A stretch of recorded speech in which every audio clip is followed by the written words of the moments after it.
ይመስገን። ይቺ ወራዳ አሁን ውርደቷን ትከናነባለች።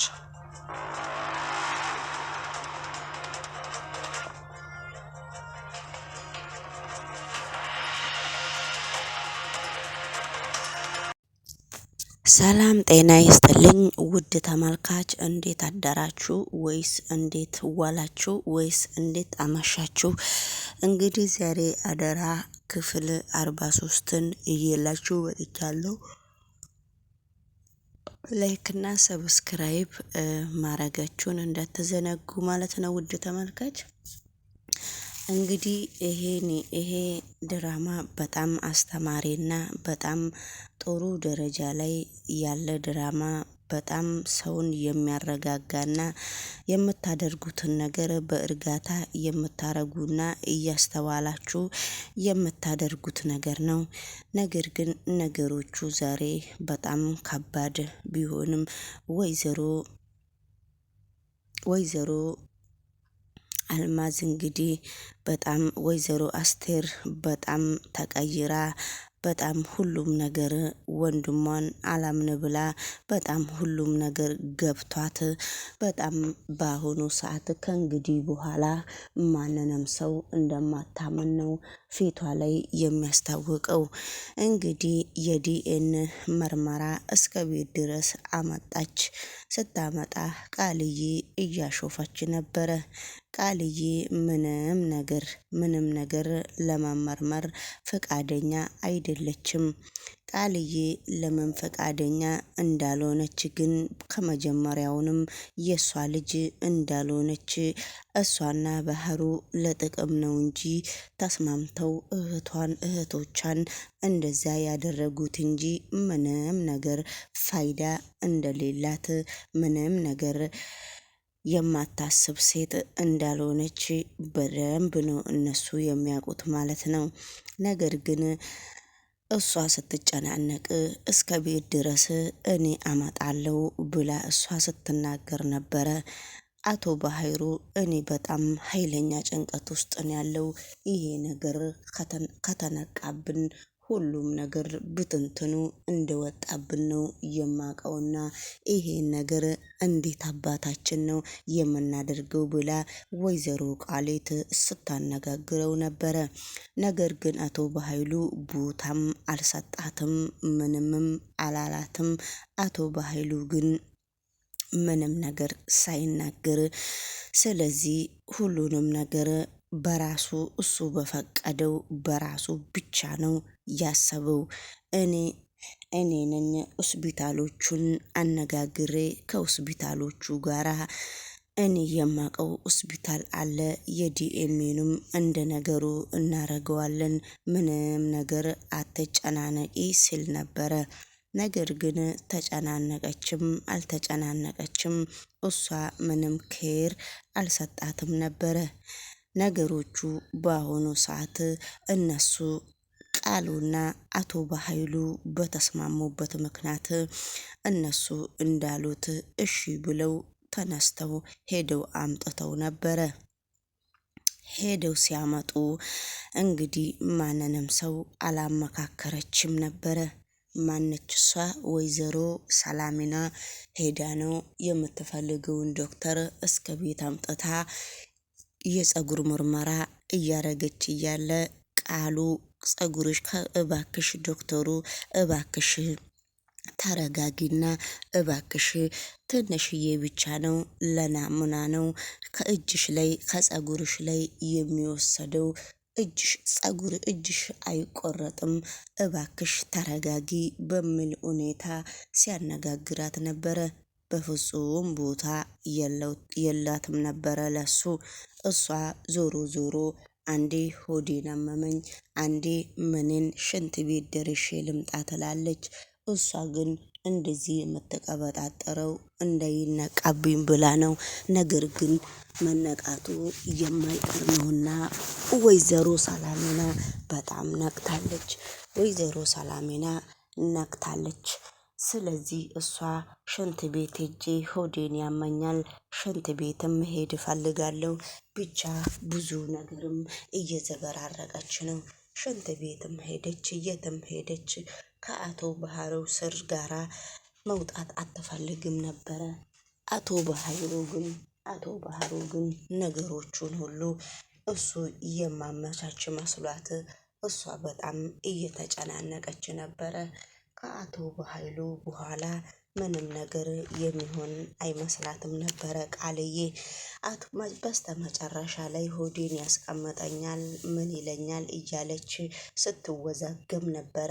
ነገር ግን እሺ ሂጂ ሽንት ቤት እሄዳለሁ ስትላት እሺ ምንም ችግር የለውም ሂጂ ወደ ሽንት ቤት ስትላት ነበረ።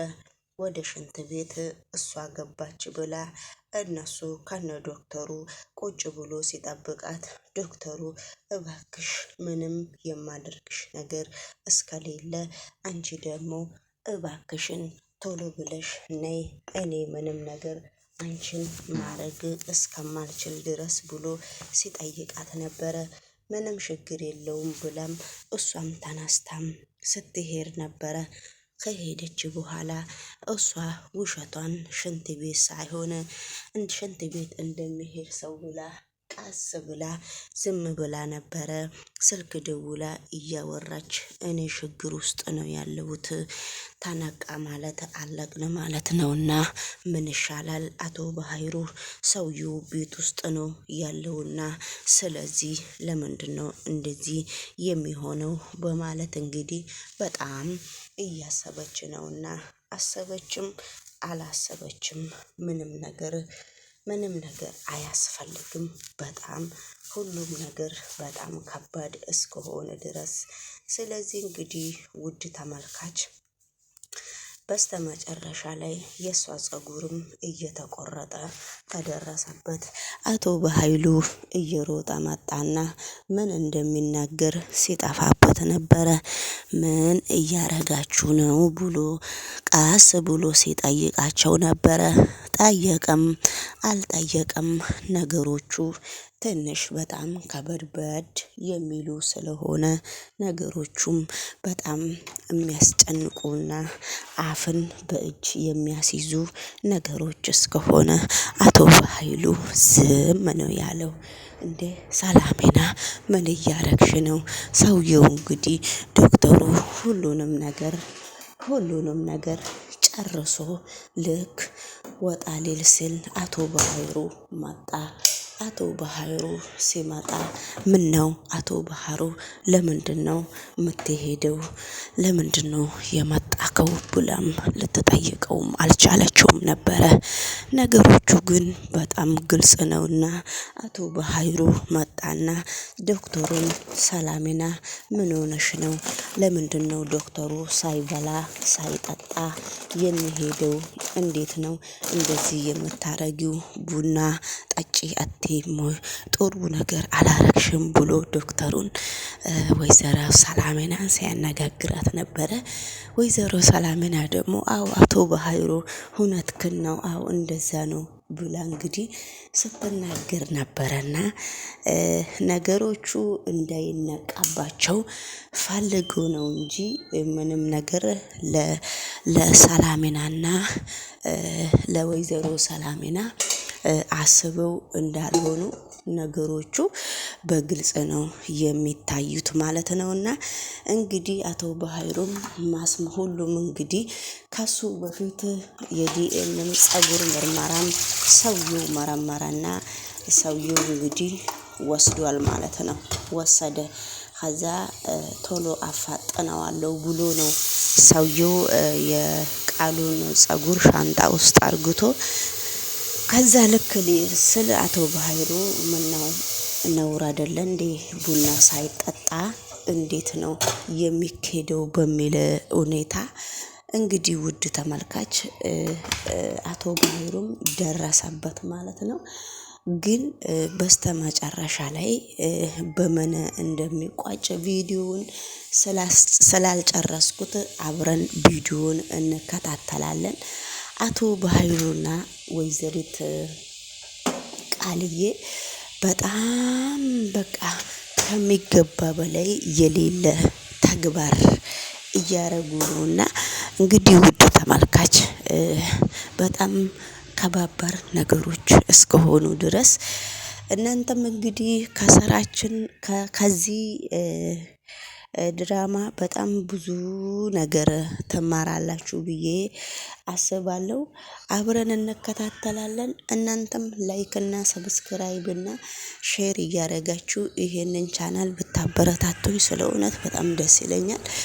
በታበረታቱኝም እኔ መኮሰቴን የማላቆም ነው። ምንም ችግር የለውም እና በጣም ለወደፊትም እናንተንም ሊጠቅማችሁ የሚችል ነገር ነውና ወደፊትም ከዚህ ድራማ ብዙ ነገሮች መማር የምንችል አይነት ነው እንግዲህ እያሳየን ያለው። ስለዚህ እንግዲህ ባይ ጋይስ፣ በአዲስ ቪዲዮ እስከምመጣ ድረስ ምን ሆነሽ ነው ቃል? እሺ በቃ